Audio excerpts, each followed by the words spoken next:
සමන්තා චක්කවාලේසු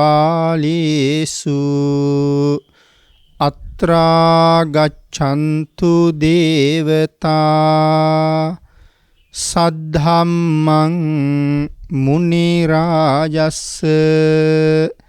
සුනන්තු සග්ග මොක්කදං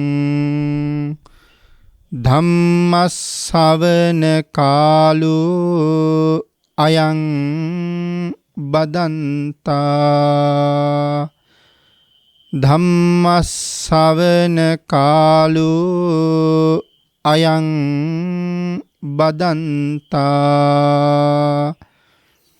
ධම්මස්සවන කාලෝ අයං බදන්තා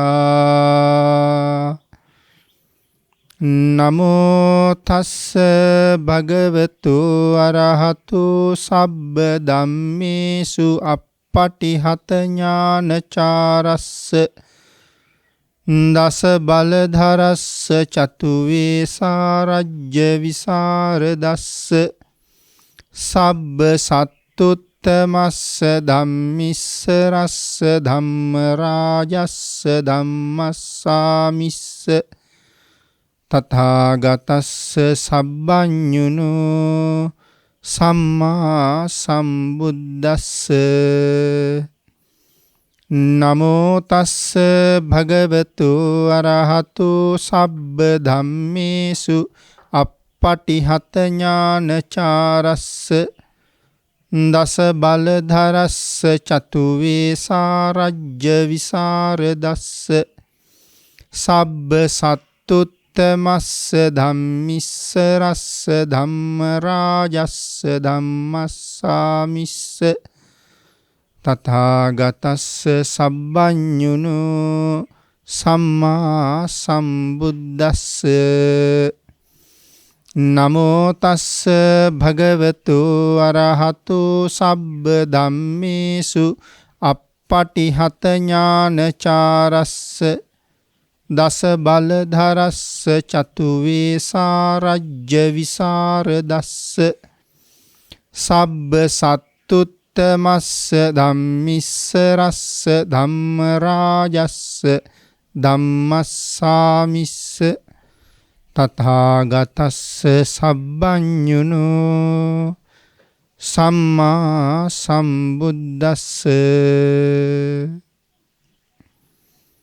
සද්ධර්ම ශ්‍රාවක කාරුණික ගුණගරුක බෞද්ධ පින්නතුනි බොහෝම ශ්‍රද්ධාවෙන් යුක්තව සියලු දෙනාම සූදානම් වෙන්නේ තිලෝගුරු ශාන්තිනායක සම්මා සම්බුදුරජාණන් වහන්සේ විසින් ලෝක සත්වයන් පිළිබඳව අසීමිත දයාවෙන් කරුණාවෙන් මෛත්‍රියෙන් යුක්තව අවබෝධ කරගෙන දේශනා කොට වදාළ පරම ගම්බීර වූ ශ්‍රී සද්ධර්ම රත්නයෙන් අබමල් රේණුවකටත් වඩා අඩු බොහෝම පුංචි කොටසක් දේශනා කරවගෙන ධර්ම ගෞරවය පෙරදරි කරගෙන දේශනාගත ධර්මයේ ශ්‍රවණය කරන්නත් එසේ ධර්ම ශ්‍රවණය කිරීමෙන් ලැබෙන අවවාද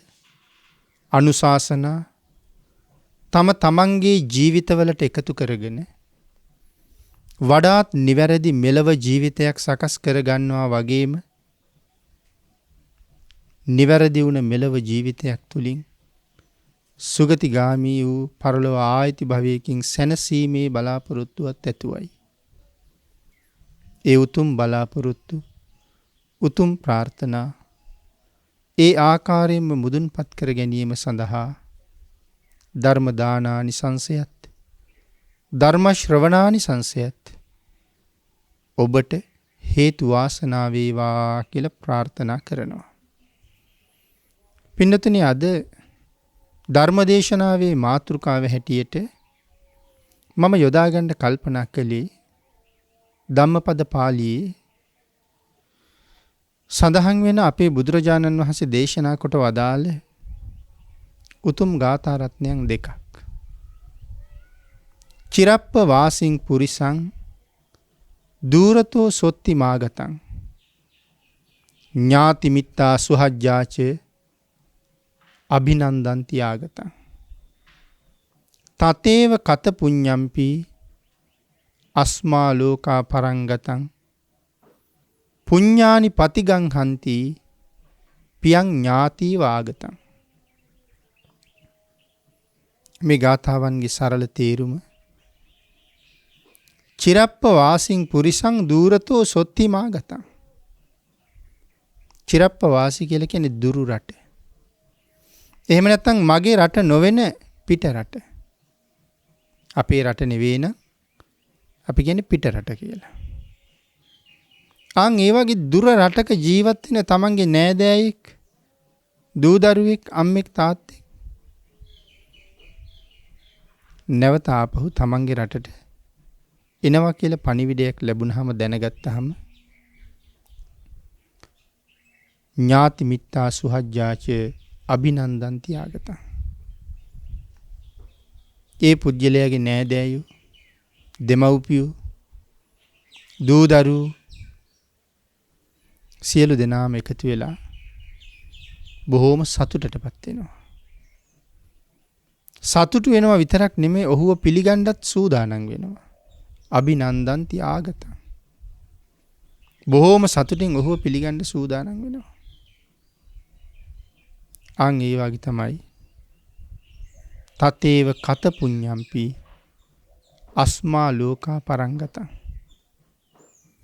මේ ලෝකේ ජීවත් වෙන කාලේ යමෙක් හොඳට පින්දහම් රැස් කරගත්තා නම් පුඤ්ඤානි පතිගං හන්ති පියං ඥාති වාගතං. ඒ පින මෙලව අත්හැරලා පරලෝ යන අපිව පිළිගන්නව හරියට කොයි වගේද? දුරු රටක එන නෑයා ප්‍රිය ඥාතීන් බොහොම සතුටින් පිළිගත්තා වගේ මේ පින අපිව පිළිගන්න සූදානම් වෙලා ඉන්නවා කියන කාරණාව තමයි මේ ගාථා රත්නයන්ගේ සරල තේරුම. අපේ බුදුරජාණන් වහන්සේ මේ ගාථා රත්නයන් දේශනා කොට වදාළේ නන්දිය කියන උපාසක මහත්මයා අරමුණු කරගෙන. බුදුරජාණන් වහන්සේගේ කාලේ ජීවත් වෙච්ච තරුණ උපාසක මහත්මයෙක්. සදහැවත් පවුලක පුතෙක්. හැබැයි නන්දිය තමන්ගේ මව්පියන්ට වඩා හුඟක් ශ්‍රද්ධාවන්තයි. මව්පියොත් ශ්‍රද්ධාවන්තයි. නන්දිය මව්පියන්ටත් වඩා ශ්‍රද්ධාවන්තයි. එතකොට නන්දිය කියලා කියන්නේ පුත්‍රයන් අතරේ අතිජාත පුත්‍රයෙක්. අපේ දන්නවා කවුද මේ පුත්‍රයෝ කියලා? අතිජාත, අනුජාත, අවජාත කියලා පුත්‍රයෝ කොටස් තුනක් ඉන්නවනේ. අතිජාත කියලා කියන්නේ මව්පියන්ට වඩා ගුණවත්. අනුජාත කියලා කියන්නේ මව්පියෝ හා සමාන. අවජාත කියලා කියන්නේ මව්පියන්ටත් වඩා ඊටාම පහත් හැසිරීම් තියන අය. මව්පියෝ සමහරවිට බොහොම සිල්වත්. නමුත් ඒ දරුවා බොහොම පහත් හැසිරීම් තියෙන දුර්ගුණ තියෙන කෙනෙක්. අවජාත කියලා කිව්වයි නිසා.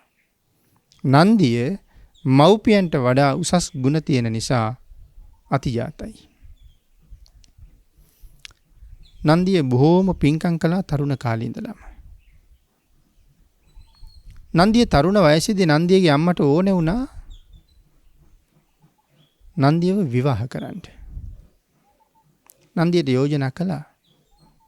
නන්දිය යෝජනා ප්‍රතික්ෂේප කළා. මොකද තමන්ගේ මාමගේ දුවක් ඉන්නවා රේවතී කියලා. රේවතිත් එක්ක විවාහ වෙමු කියලා තමයි අම්මා කියන්නේ. රේවතී කියලා කියන්නේ ශ්‍රද්ධාව නැති කෙනෙක්. ඉඳ නන්දිය කියනවා සදහැ නැති තැනැත්තියක් එක්ක විවාහ වෙලා මගේ තියෙන ගුණයත් විනාශ කරගන්න මම කැමති නැහැ කියලා. එතකොට නන්දිය ඇයි රේවතීට අකමැති? රේවතී ළඟ ශ්‍රද්ධාව නැති හින්දා. අම්මා ගිහිල්ලා රේවතීට කියනවා දුයි පුතා උඹට කැමති නැත්තේ ශ්‍රද්ධාව නැහැ කියලා. හෙට අනිද්දාට පුතා ගෙදර මහා දානයක් ලෑස්ති කරලා බුද්ධ ප්‍රමුඛ මහා සංඝරත්නයේ දානෙට ආරාධනා කරලා. දැන් ලහි ලහියේ දානෙට සූදානම. උඹත් ගෙදර ගිහිල්ලා ගොම පිරිබඩ කරලා පුතාට උදව් කරපන්. භික්ෂූන් වහන්සේලා දානෙට වැඩියහම ඒ පාත්‍රා ටික ඉල්ලගෙන සෝදලා පිරිසිදු කරලා ගෙනල්ලා පිළිගන්නපන්. දැන් වළඳලා ඉවර වුණාට පස්සෙත් නැවත පාත්‍රා පිරිසිදු කරලා ඒ ස්වාමින් වහන්සේට ඒ පාත්‍රා බාර කරන්න. එහෙම කියලා සඳහන් කළා.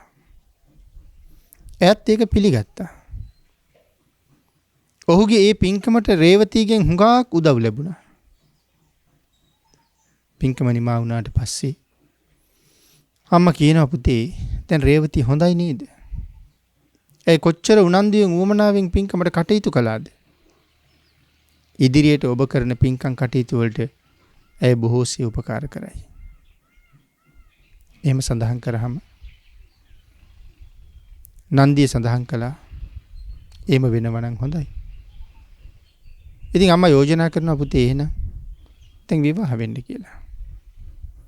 ඉතින් අම්මගේ බලකිරීම නිසා දිගින් දිගටම පිටුපාන්නේ නැතුව නන්දිය රේවතිත් එක්ක විවාහ වුණා. හැබැයි නන්දිය විවාහ වෙලා රේවතීට මෙන්න මෙහෙම කියනවා. මම මේ සිද්ධ කරන පින්කංග දහම් කටයුතු වලට ඔබෙන් මනා සහයෝගයක් ලැබෙනවා නම් ඔබට දිගටම මගෙත් එක්ක ඉන්න පුළුවන්. අනිත් එක තමයි මං සන්තක යම් ධනයක් තියෙනවා නම් ඒ සියලු ධනයේ හිමිකාරීත්වයත් ඔබට ලැබෙනවා. හැබැයි ඒ සඳහා ඔබ ධාර්මිකව මගේ කටයුතු වලට උදව් කරන්න ඕනේ. ඒක පිළිගත්තා. පිළිගත්තේ හැමදාම කරන්න නෙමෙයි. ඔහුත් එක්ක ඉන්න ඕන නිසා. පස්සේ කාලෙක නන්දියගේ දන් වැට රේවතී කඩලා බිඳලා විනාශ කළා. දන් වළඳන් දාපු භික්ෂූන් ඇතුළු ආහාර ගණ්ඩාව බොහෝ දිනකට රේවතී දොස් කීවා. නොගැලපෙන විදිහට නොසෑහෙන විදිහට දොස් කීවා. නන්දිය එක දවසක් කල්පනා කරනවා මේ ලෝකේ දන් දෙනවා කියන කාරණාවන් අතර මම නොදුන්න දෙයක් නැති තරම් හුඟක් දේවල් අතර බොහෝ දේවල් මම දුන්නා. නොදුන්න දේවල් ඕන තරම් තියෙනවා. නමුත් සාමාන්‍ය මනුස්ස පරිභෝජනයට අවශ්‍ය දේවල් වලින් නොයෙක් දේවල් නන්දිය දීලා තියෙනවා. නන්දිය කල්පනා කරනවා මට තව කරන්න බැරි වෙච්ච එක වැඩක් තමයි බුද්ධ ප්‍රමුඛ සංඝරත්නයට කුටියක් හදලා පූජා කරන එක. මම මේකත් කරන්න ඕනේ.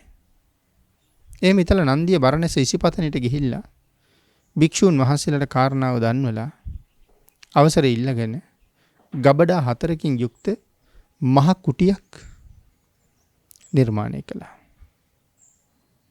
ඒ කුටියත් සංඝසතු කරලා පූජා කළා. නන්දියෙන් විශාල කුසල් සමුදායක් අත්පත් කරගත්තා. කාලය ගෑවෑමෙන් රේවතී මැරිලා නිරේට ගියා. සත්පුරුෂයෙක් ඇසුරු කරලා ඒ සත්පුරුෂ ආශ්‍රයෙන් ඵල නෙලන්න බැරි වුණා. නමුත් අසත්පුරුෂ කාන්තාවක් එක්ක දිවි ගෙව්වත් නන්දිය තමන්ගේ ආත්මයට හානියක් කරගත්තේ නෑ. නන්දිය මහා ප්‍රඥාවන්තයෙක්. ඒවට කරුණු කාරණා කොයි තරම් ධර්මයේ තුලින් සාකච්ඡා කරන්න පුළුවන්ද? මේ වාගේ විවාහ වෙච්ච අය එදා සමාජ විතර නෙමෙයි අද සමාජෙත් ඉන්නවා. පින්නතුනි සමහර වෙලාවට තමන්ගේ ස්වාමි දිනිය ගාව ශ්‍රද්ධාව නැහැ. තව වෙලාවක ස්වාමි පුරුෂයා ළඟ ශ්‍රද්ධාව නැහැ. ශ්‍රද්ධාව නැති ස්වාමියෙක් එක්ක විවාහ වෙච්ච හුඟක් කාන්තාවෝ තමන්ට ඉදිරියට ශ්‍රද්ධාවෙන් කටයුතු කරන්න අවස්ථාවක් නොලැබෙන නිසා බොහොම දුකින් කටයුතු කරනවා. දුකසේ ඉන්නවා. සිත්සේ පින්කම් දහම් කරගන්න අවසර නැහැ. ශ්‍රද්ධාව නැති කාන්තාවන්ක විවාහ වෙච්ච ස්වාමි පුරුෂවරු පින්කම් කටයුතු අත්හැරලා දානවා. කලාතුරකින් කෙනෙක් කරනවා. නමුත් රේවතී නිසා තමන්ගේ ආත්මය ආරක්ෂා කරගන්න කරන කටයුතු නන්දිය කවදාවත් අතපසු කළේ නැහැ. රේවතීට දිවි ගමන වැරදුනාට නන්දිය වරද්ද ගත්තේ නැහැ. බුද්ධාන්තරයක ලැබිච්ච මනුස්ස ජීවිතයට නන්දිය හොඳ සාධාරණයක් කළා.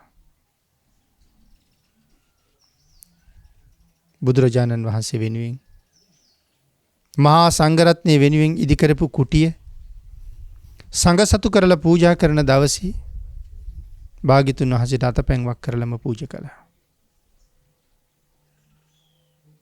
නන්දිය වෙනුවෙන් දිව්‍ය ලෝකේ සුවිසල් මාලිගාවක් පැන නැංගා.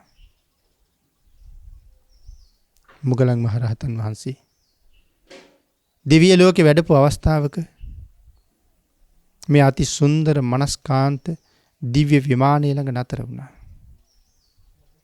නමුත් එහි ප්‍රධාන දෙවියෙක් කවුරුවත් නැහැ. ටික වෙලාවක් යනකොට මේ මාලිගාවේ ඉඳලා ඊටාම සුන්දර දිව්‍යාංගනාවන් පිරිසක් මහමුගලන් මහරහතන් වහන්සේ ළඟට ඇවිල්ලා වන්දනා කළා. රහතන් වහන්සේ ඔවුන්ගෙන් අහනවා, කාගේද මේ විමානේ?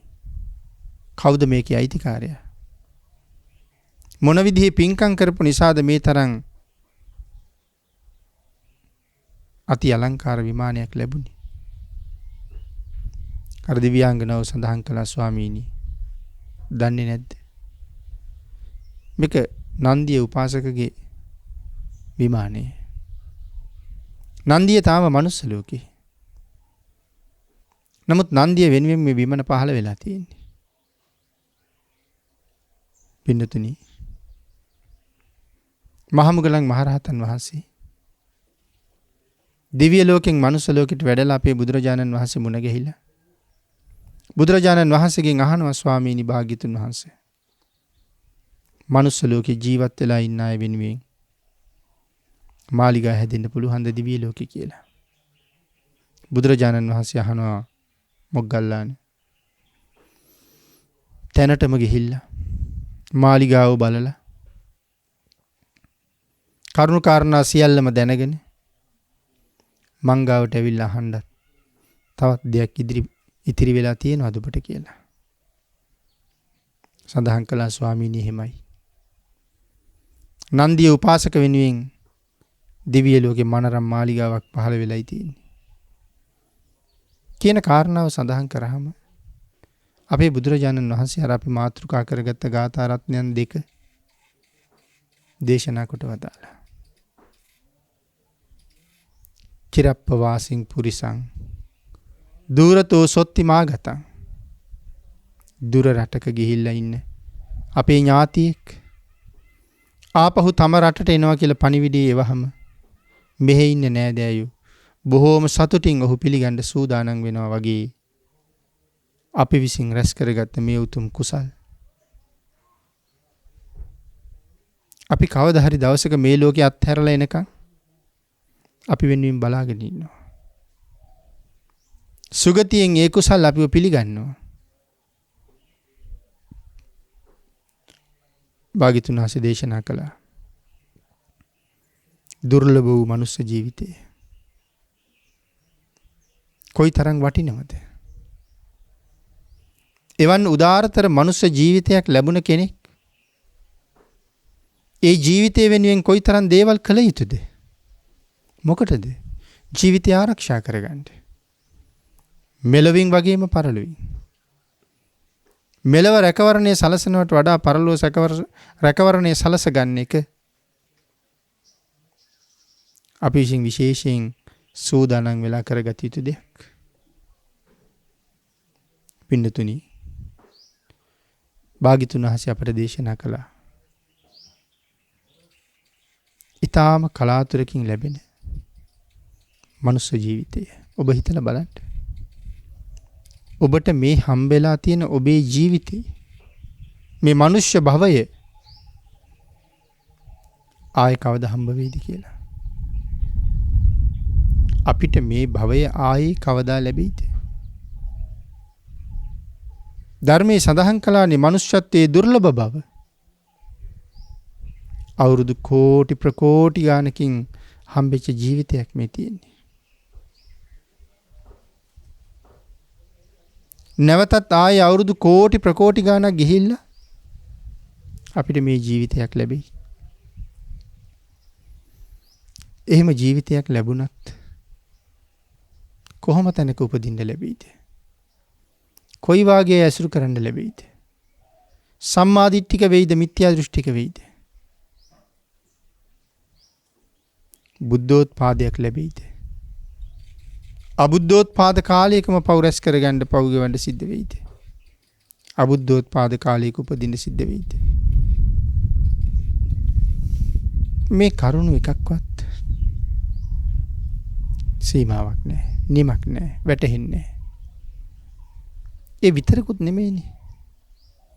මෙහෙන් මරණයට පත් වෙන අය නැවත මේ සක්වලේම ඉපදෙනවා කියලා කතාවක් ධර්මයේ කොහෙවත් නැහැ.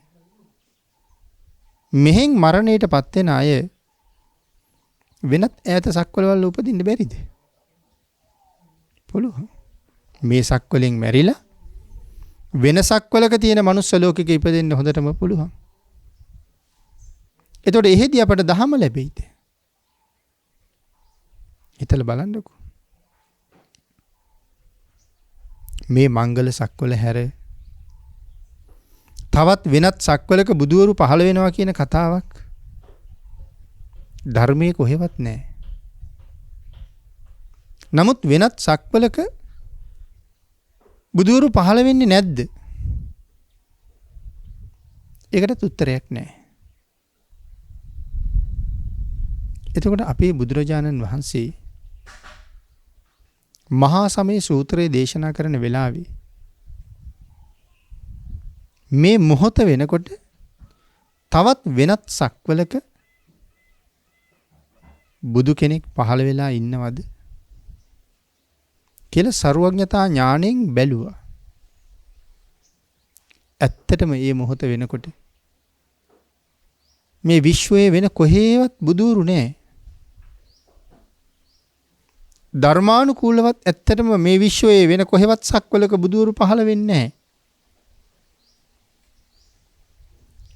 එහෙම තියෙනකොට භාග්‍යතුන් වහන්සේ එහෙම බැලුවේ ඇයි කියන කාරණාව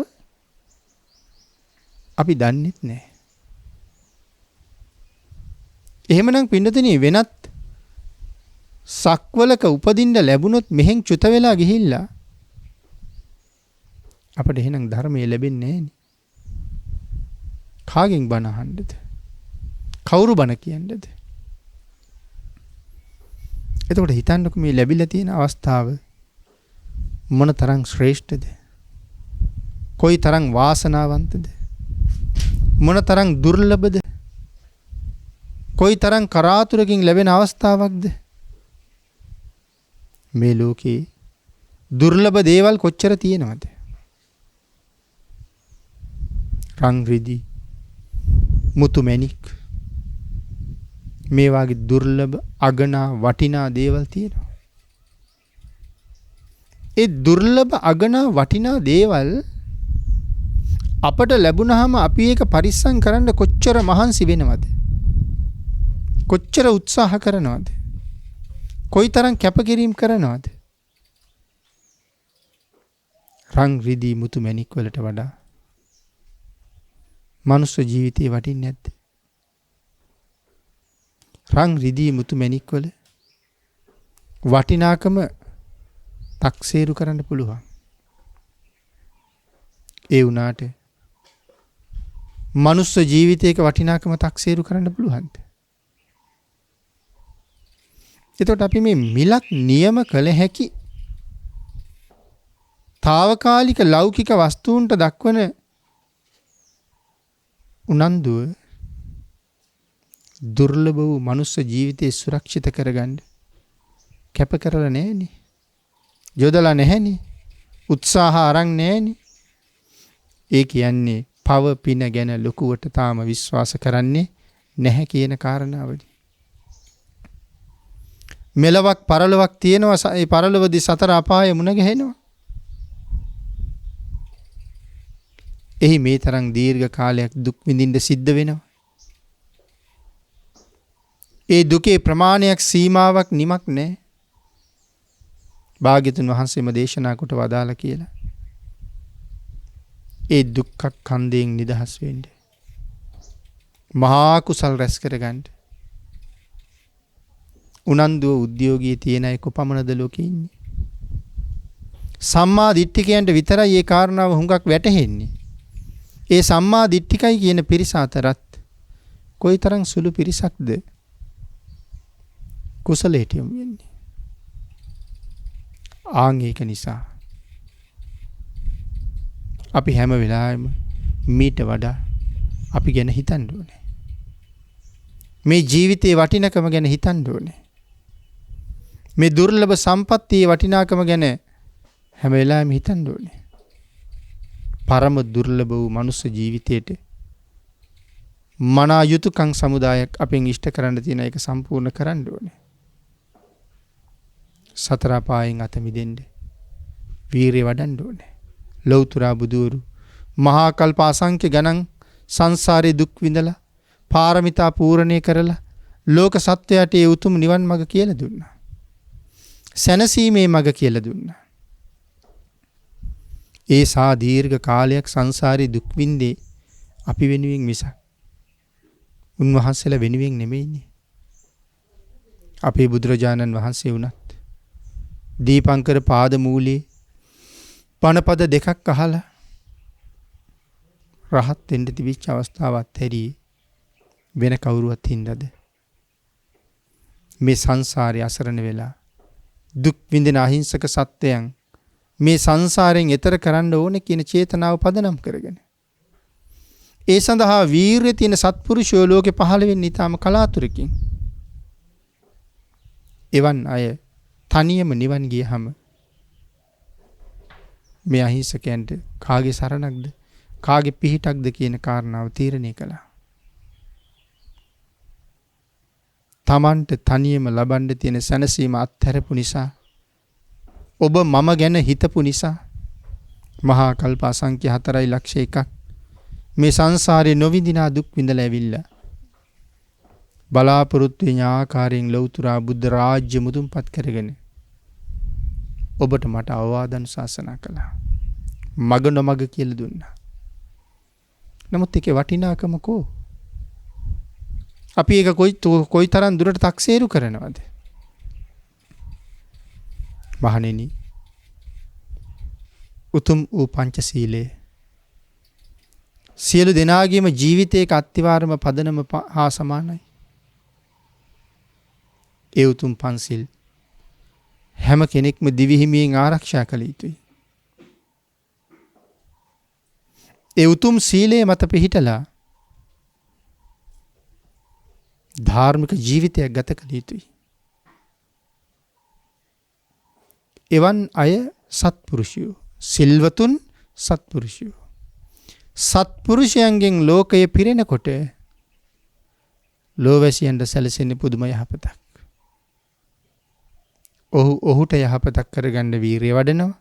ඔහු නිසා තව බොහෝ දෙනෙකුට යහපතක් සිද්ධ වෙනවා. අපි නිතර මතක් කරලා තියෙනවා මේක තමයි හැබෑම ආත්මාර්ථය කියලා. තමන්ගේ ආත්මයට අර්ථයක් කර ගැනීමම ලෝකයට මහා පරාර්ථයක්. ඒක දේශනාවලදී විස්තර කරලා තියෙනවා හුඟක්. එක්කෙනෙක් පන්සිල් ආරක්ෂා කරනවා නම් එහෙම නැත්නම් එක්කෙනෙක් තිසරණ සමාදන් වෙලා නම් මනාව තිසරණෙහි පිහිටපු කෙනෙකුට කෑම වේලක් ලැබලා දුන්නොත් අනාගත ජීවිත අසංඛේයයක් බඩගින්නේ දුක් විඳින්න සිද්ධ වෙන්නේ නැහැ කියන කාරණාව දක්වන විභංගයේ දේශනා කළා. එතකොට හිතලා බලන්න. ඔහු තිසරණේ පිහිටි ඔහුට යහපතක් කරගන්න. නමුත් ඔහුට උපස්ථානයක් කරපු මට අනාගත ජීවිත අසංඛේයයක් මාව බඩගින්නෙන් වළක්වලා. සුළුපටු පරාර්ථයක්ද? ආන් ඒක නිසා හැම වෙලාවෙම භාග්‍යතුන් වහන්සේට කීකරු වෙන්න ඕනේ. භාග්‍යතුන් වහන්සේ දේශනා කරපු මාර්ගය අපි හැම වෙලාවෙම ගන්න ඕනේ. තෙරුවන් සරණ ගිහිල්ලා පංචශීලයේ ආරක්ෂා කරගෙන පොය දාට උපෝසත සිල් රැකගෙන මේ ජීවිතයේ කුසලයෙන් පුරවන අතරේ දස දාන වස්තුවත් සම්පූර්ණ කරන්න ඕනේ. ආහාර, පාන, වස්ත්‍ර, සෙය්‍ය, මාල, ගන්ධ, විලේපන මේ ආදි වශයෙන් දේශනා කොට වදාලා. මේ කාරණා දෙකම සම්පූර්ණ නම් ඔහු හරි පොහොසත් කෙනෙක්. මෙලොව පොහොසත් කෙනෙක්. ලෞකික ධනයෙන් නෙමෙයි ආධ්‍යාත්මික ධනයෙන්. එවන් අය මරණින් මත්තේ ඒකාන්තයෙන් සුගතියක උපදිනවා. ඔහු ජීවිතයට සාධාරණයක් කරලා බුද්ධාන්තරයක ශ්‍රේෂ්ඨ මනුස්ස ජීවිතයක් ලැබුණ කෙනෙකුට විතරක් කරන්න පුළුවන් උදාර කර්තව්‍යයන් ගොඩක්. පින්නතුනි, ඔබ දැන් ඔබෙන් අහලා බලන්න ඕනේ. ඔබ ගැන හිතලා බලන්න ඕනේ. ඇත්තටම මම අද මැරුණොත් මට මොනව වෙයිද? සුගතියේ උපදීද? දුගතියේ උපදීද? සුගතියේ උපදින්න තරම් ශක්තියක් මම රැස් කරලා තියෙනවද? එහෙම කුසල ශක්තියක් මට තියෙනවද? එහෙම නැත්තම් මරණින් මත්තේ මට උරුම වෙන්නේ දුගතියද? හරි සරලයි, මතක තියාගන්න. භාග්‍යවතුන් වහන්සේ මනාව දේශනා කළා. මහණෙනි, මේ උතුම් සීලය තමයි මරණයෙන් පස්සේ කෙනෙක් උපදින තැන තීරණය කරන්නේ. මහණෙනි, ඔහු ජීවත් වෙන කාලේ දුන්න දාණය තමයි මරණින් මත්තේ ඊළඟ ලෝකේ ඔහුට ලැබෙන දේ තීරණය කරන්නේ. සරල කාරණාවක්. කාරණාව සරල නෑ, තේරුම් ගන්න මතක තියාගන්න පහසුයි. ඒ නිසා අපි හිතලා බලන්න ඕනේ ඒ උතුම් පංචශීලයෙන් කොතරම් ප්‍රමාණයක් මගේ ජීවිතේ මම සම්පූර්ණ කරලාද? නිකන් හිතන්න. දවසකට පව් මුසාවාද කීයක් කියවෙනවද කියලා? උදේ අවදි වෙච්ච තැනක ඉඳලා හවස නිදිපැදුරට යනකොට ඔබ අතින් කී වතාවක් බොරු කියවෙනවද? හැබැයි හැම බොරුවක්ම අකුසල කර්ම පතයක් බවට පත් වෙන්න තියෙන ඉඩකඩ කොච්චර වැඩිද? සුළු. නමුත් මදුරුවෙකුගේ කූඹියෙකුගේ මරණය පවා ප්‍රාණඝාත කර්ම පතයක් බවට පත් වෙන්න තියෙන ඉඩකඩ කොපමණද? ආන්ගේ කාරණා හැම එකක්ම හිතලා ඔබ දැන් කොතනද කියලා හිතලා බලන්න ඕනේ. මම වැඩිපුරම මේ කාරණාවේ යෙදිච්ච කෙනෙක්ද? වැඩිපුරම සිල් ආරක්ෂා කරපු කෙනෙක්ද නැති කෙනෙක්ද? මොකද සඳහන් කළේ මේ කර්ම පතයක් සම්පූර්ණ කරගත්තාම මැරෙන වෙලාවේ මතක් වුණොත් සැක නැහැ නිරේට ගෙනියනවා කියලා. ඉතින් ඔබ මැරෙන්න සූදානම්ද කියලා එතකොට බලන්න ඕනේ. ජීවත් වෙනවා කියලා කියන්නේ මැරෙන්න සූදානම් වෙනවා කියන එක. එහෙම සඳහන් කළේ. පින්නතින අපිට හිතෙනවනේ මැරෙනකොට ඇත්තටම රිදෙයිද කියලා. ඔබ හිතලා බලන්නකෝ. මැරෙනකොට රිදෙයිද කියන කාරණාවට අපිට උත්තර නැහැ. ඒ වුණාට රිදෙනවා කියන කාරණාව අපි දැනගන්නේ අනාථපිණ්ඩික සිටුතුමා, ඒ වගේම ධනංජානි බ්‍රාහ්මණය සාරිපුත්තයන් වහන්සේට මේ කරුණ සිහිපත් කළා. මොකද ධනංජානි බ්‍රාහ්මණයත් සාරිපුත්තයන් වහන්සේගේ හොඳ දායකයෙක්. අනාථපිණ්ඩිකයන් වහන්සේ කොහොමත්, අනාථපිණ්ඩික සිටුතුමා කොහොමත් සරියුත් මහරහතන් වහන්සේට පුදුම විදිහට ලෙන්ගතුයි. ඉතින් මරණාසන්න වෙලාවේ පණිවිඩයක් යවනවා සාරිපුත්තයන් වහන්සේට වඩින්න කියලා. ආනන්දයන් වහන්සේත් එක්ක වඩිනවා. වැඩලා අහනවා සිටුතුමනි දැන් කොහොමද අසනීප තත්ත්වය? සඳහන් කළා ස්වාමීනි මගේ ඇඟේ දැන් මෙන්න මේ වාගේ වේදනාවක් තියෙනවා. ඊටාම ශක්තිමත් පුද්ගලයෙක් කුළු ගෙඩියක් අරගෙන මගේ හිසට පහර දුන්නොත් මට කොහොම වේදනාවක් උපදීද? ස්වාමීනි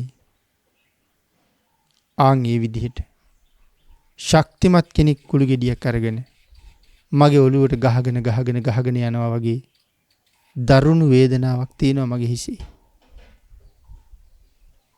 ස්වාමීනි ඊටාම දක්ෂ ගව ඝාතකෙක් තෙවුණු පිහියක් අරගෙන මස් කපනවා වගේ මගේ කුස ඇතුලේ ඊටා හීනියට ලියාගෙන යනවා වගේ මට වේදනාවක් දැනෙනවා. ස්වාමීනි ශක්තිමත් පුද්ගලයෝ 4 දෙනෙක් මගේ අතපය 4න් අල්ලගෙන ගිනි අඟුරු මැලයක් ළඟට එක්කරගෙන ගිහිල්ලා ඒ ගිනි අඟුරු වල මාව තැවුවොත් ගිනි අඟුරු වලට ලං කළොත් මට කොහොම දැවිල්ලක් අල්ලනවද ස්වාමීනි? මගේ ශරීරයේ ඒ වගේ තද බල දැවිල්ලක් තියෙනවා කියලා සඳහන් කරනවා. ඉතින් මේ වාගේ කරුණු සඳහන් කරගෙන යනකොට සාරිපුත්තයන් වහන්සේ තීරණය කරනවා සිටු මාතාව වැඩි වෙලාවක් ජීවත් වෙන්නේ නැහැ. මේ තියෙන්නේ මරණ වේදනාව කියන කාරණාව දැනගෙන සිටුමාව සැනසුවා. ඉතින් මෙවන් කරුණ ජානුස්සෝනි බ්‍රාහ්මණතුමත් මේ කාරණා ටික මේ විදිහටම සඳහන් කළා. ඒ කාරණාවෙන් අපිට පේනවා මැරෙනකොට රිදෙනවා කියන එක. මැරෙනකොට රිදෙනවා කියහම ඒක පින්නොතින් අලුත් වේදනාවක්. මොකද තව තැන්වල ධර්මයේ සඳහන් කරන කරුණක්. මරණ වේදනාව කියන එක. පින්නතුනි ඒ මරණ වේදනාව අලුත් අත්දැකීමක් නේ. මොකද අපේ ජීවිතවල කවදාවත් මැරෙන්න කලින් අපිට මේ අත්දැකීම ලැබිලා නැහෙනේ. ඒතර අලුත්ම අත්දැකීමක් මේ තියෙන්නේ. ජීවිතේ කවදාවත් විඳලා නැති වේදනාවක්. හිසේ කැක්කුම, බඩේ කැක්කුම, දනිස් කැක්කුම ඕන තරම් අපි විඳලා තියෙනවා. මරණ වේදනාව විඳලා නැහැ. ඒයින් දෙයකට පිළියම් දන්නෙත් නැහැ. පිළියම් කර ගන්නත් බෑ. ආගන්තුක වේදනාවක්. ඊට දරුණු වේදනාවක්. එතකොට ඒ වේදනාව විඳින වෙලාවට අපිට ඇති වුණු ද්වේෂසිතක්. ඒ ද්වේෂසිතත් පදනම් කරගෙනම මරණයත් සිද්ධ වුණොත් මොකක් වෙයිද ඒ සත්වයට? දේශනා කළා බොහොම අභාග්‍ය සම්පන්නයි අවාසනාවන්තයි. බොහෝ වෙලාවට විස සහිත සතෙක් වෙලා ඉපදෙනවා. නයෙක්, පොළඟෙක්, කුණකටුවෙක්, මාපිලෙක්, ගෝනුස්සෙක් මේ වාගේ කුමන හෝ විස සහිත සතෙක් වෙලා ඉපදෙනවා. එහෙම නුනොත් යකෙක් වෙලා ඉපදෙනවා. එහෙමත් නුනොත් නිරයේ ඉපදෙනවා. ද්වේෂයෙන් මරණයටපත් වුනොත් හිසේ කැක්කුමක් හැදුනහමත් බඩේ කැක්කුමක් හැදුනහමත් ඉවසන්න බැරි වුණාම ඔබට තරහ යනවා නම් මේ ආගන්තුක වේදනාව ළඟ කේන්තියෙන්නේ නැති වෙයිද? මේ කාරණාව නොදන්නව නම් ඒ කේන්තිය පාලනය කරන්නේ කොහොමද? දැනගෙන හිටියත් ඒ කේන්තිය පාලනය කරන්න පුරුදු පුහුණු කරලා නැත්තම් ඔබ කොහොමද ඒ කේන්තිය පාලනය කරන්නේ? ආන් ඒකයි මම සඳහන් කළේ මැරෙන්න සූදානම් වෙන්න ඕනේ කියලා. අපි මේ ලෝකේ කොච්චර දේවල් වලට ලෑස්ති වෙනවද? ඉගෙන ගන්න, විභාග ලියන්න, රැකියාව හොයන්න, ආවාහ විවාහ වෙන්න, ගෙවල් දොරවල් හදන්න, යාන වාහන අරගන්න. මේ කීයක් දේවල් වලට ලෑස්ති වෙනවද මේ ජීවිතය ඇතුලේ? සඳහන් නොකළ දේවල් කොපමණද? මං අහන්නේ මරණයට සූදානම් වෙච්ච අය ඔය අතර කී දෙනෙක් ඇද්ද කියලා. ඊටාම කලාතුරකින් ස්වල්ප පිරිසක් පමණ මරණයට සූදානම් ඇති.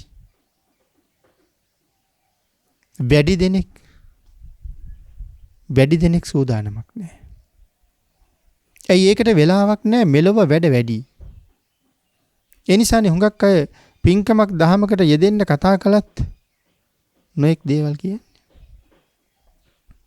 සමහරු කියන්නේ එන්නේ කොහොමද වැඩ කියලා. තව පිරිසක් කියන්නේ බලන්නම් කියලා. තව පිරිසක් කියනවා පුළුවන් වුණොත් එන්නම් කියලා. මොනවද මේ වැඩේ? මේ කරන දේවල් ඔක්කොම මෙහෙ දාලා යන දේවල්. ඒ කිසි දෙයක් අපට ගෙනියන්න පුළුවන් ද? ඔය රෑ දවල් මහන්සි වෙලා කන්නේ බොන්නේ නැතුව, පිනක් දහමක් කරගන්නේ නැතුව, බුදුන් වැඳගන්නේ නැතුව මේ කරගන්න කිසිම දෙයක් ගෙනියන්න පුළුවන් දේවල්ද? අන්ත අසරණයි මරණ මංචකේ. දරුවෝ ඒ තැන්වලම ඉන්නවා. ඉඩකඩම් ඒ තැනම තියෙනවා. හම්බ කරගත්ත යාන වාහන හිටවපු තැන්වල තියෙනවා. සල්ලි මිල මුදල් බැංකුවේ තියෙනවා. සාක්කුවේ ලාච්චුවේ තියෙනවා. මම මරණ මංචකේ අසරණ වෙලා ඉන්නවා. කවුද මාව බේරගන්න දෙන්නේ? හැමෝම බලාගෙන ඉන්නවා. දැන් කොමට කවුරුවත් අන් ඒකයි දේශනා කළේ. දිගු ගමනක් යන්න තියෙනවා. මගවිය දැන් සම්පාදනය කරගන්න ඕනේ කියලා. මොනවද මගවිය දැන්? ඒ තමයි කුසල්. ඔබ පිටරටක යන්න ලෑස්ති වෙනවා. හොඳට අතේ මුදල් තියාගෙන යන්න ඕනේ. ගමනාන්තයේ දක්වා යනකම්. එහෙම නැත්තම් ඔබ බොහෝම අසරණ වෙනවා. බොහෝම දුක් විඳින්න සිද්ධ වෙනවා. එහෙනම් මේ සංසාර ගමන කියන එක තෙරක් පරක් නැති දිග ගමනක්. ඔබ ළඟ හොඳට මගවිය දැන් තියෙන්න ඕනේ. එතකොටයි අසරණ නැත්තේ ඔබේ ජීවිතය තුළ. මොනවද මේ මගවිය දැන් අපි කරගත්ත කුසල්? ආහාර හිගනේ, දන් දීලා තියෙනවා. පාන හිගනේ, පාන වර්ග දීලා තියෙනවා. වස්ත්‍ර හිගනේ, වස්ත්‍ර පූජා කරලා තියෙනවා. සුන්දර රූපයක් තියෙනවා. චෛවර්ණයක් තියෙනවා. ප්‍රඥාවක් තියෙනවා. මේ සියල්ලම මනුස්ස ලෝකේ ඉන්න කාලේ කරගත්ත දේවල් වල ප්‍රතිඵල. ඉතින් මම සඳහන් කළේ එහෙම හිතන්න දෙයක් ඔබ ගාව තියනවාද? එක දවසක් හරියටම සිල් රැක්ක කියලා හිතාම ඇති වෙන්නේ මොන තරම් ප්‍රීතියක්ද? සුමානයක් එක දිගට සිල් රැක්ක කියලා හිතාම ඇති වෙන්නේ මොන තරම් ප්‍රීතියක්ද? පින්නතුනි, ප්‍රීතියෙන් ප්‍රීතියටපත් වෙච්ච දිවි හිමියෙන් වසර ගණන් සිල් රැකපු උත්තමයෝ හිටපු ශාසනයක් මේක. දිවි හිමියෙන් සිල් කඩාපු නැති ශාසනයක්. සමහර උගත්තු පවා අහන්නේ පන්සිල් කාටද රකින්න පුළුවන් කියලා. කවුද පන්සිල් රකින්න ඉන්නේ කියලා. ඒ කියන්නේ වුන් මේ ශාසනය පිළිබඳව අල්ප මාත්‍රයක්වත් දන්නේ නැති අය. නන්දිය උපාසක මහත්මයා තමන්ගේ ජීවිතයට මනාව වූ සාධාරණයක් කරගත්ත නිසා මරණින් පස්සේ නන්දිය සුගතියේ ඉපදුනා. නන්දිය වෙනුවෙන් දිව්‍ය ලෝකයේ අපූර්ව මාලිගාවක් නිර්මාණය වෙලා තිබුණා. ඔබත් මේ ලෝකෙ පින්කම් කරනකොට ඔබ වෙනුවෙනුත් දිව්‍ය විමාන දෙව්ලොව පහළ වෙනවා. නන්දියට විතරක් පහළ වෙනව නෙමෙයිනේ. ඒතර ඔබට විශ්වාසද සුගතියේ උපදින්න ඔබත් යමක් කළා කියලා? මරණාසන්න මොහොතේ පුදුම සතුටක්, නිමක් නැති සතුටක්, සුගතියක උපදිනවා කියන විශ්වාසය Tamanට තහවුරු වුණොත්. නන්දිය බුදුරජාණන් වහන්සේ වෙනුවෙන් මහා සංඝයා වෙනුවෙන් දම්පැන් පූජා කරලා තව නොයෙක් දේවල් පූජා කරලා අන්තිමට නන්දිය කොටිසෙනකුසනකුත් හදලා පූජා කළා. ආයුෂේ වර්ණයේ සැපේ බලේ ප්‍රඥාව හැම එකක්ම දුන්නා වගේ. සියල්ල දුන්නා හා සමානයි කියලා සඳහන් කළේ ඒකයි කුටි සෙනසුන් පූජාව. කොහොමද ආයුෂය දුන්නා වෙන්නේ? අපි ওই කාරණා ටික අහලා තියෙන දන් දුන්නාම. ආයු වර්ණ සැප බල ප්‍රඥා ලැබෙනවා කියලා. ඒ පින්නතුනි වැස්සෙන් වෙන හානිය, පින්නෙන් වෙන හානිය, අවුවෙන් වෙන හානිය, සතා සර්පයාගෙන් වෙන හානිය වළක්වනව නේද කුටිය ඇතුළට ගියහම. ආයුෂය වර්ණය අවුවේ පිච්චෙන්න ගත්තාම වර්ණ සම්පත විනාශ වෙලා යනවා. අවුව තියෙන වෙලාවට කුටිය ඇතුළට ගිහිල්ලා හේවණි විවේක ගත්තාම ඒ වර්ණ සම්පත්තිය ආරක්ෂා වෙනවා. කුටිය ඇතුලේ තියෙන යහනක සතපුනහම සැපේ කොච්චර ලැබෙනවද? වැස්සෙන් ආරක්ෂා වෙන එක සැපයක්. ගින්නෙන් ආරක්ෂා වෙන එක සැපයක්. නිନ୍ଦ ලබන එක සැපයක්. සතා සර්පයාගෙන් සීතෙන් පින්නෙන් ආරක්ෂා වෙන එක සැපයක්. ඉතින් සැපේ ලැබෙනවා. කායික ශක්තිය ආරක්ෂා කරගන්න, වර්ධනය කරගන්න කුටි සෙනසුනෙන් ලැබෙන්නේ පුදුම උපකාරයක්. පිණ්ඩපාතේ වැඩලා බොහෝ දුර පයින් ගිහිල්ලා වෙහෙසිලා කුටියට වැඩලා ටික වෙලාවක් විවේක ගත්තාම, පැන් සැනහුණාම, පැන් ටිකක් වළඳාම නැති වෙලා ගියපු කායික ශක්තිය ආයෙ ලැබෙනවා. බණ අහනවා, බණ පොත් බලනවා, භාවනාදි කටයුතු කරනවා, ප්‍රඥාව වැඩෙනවා.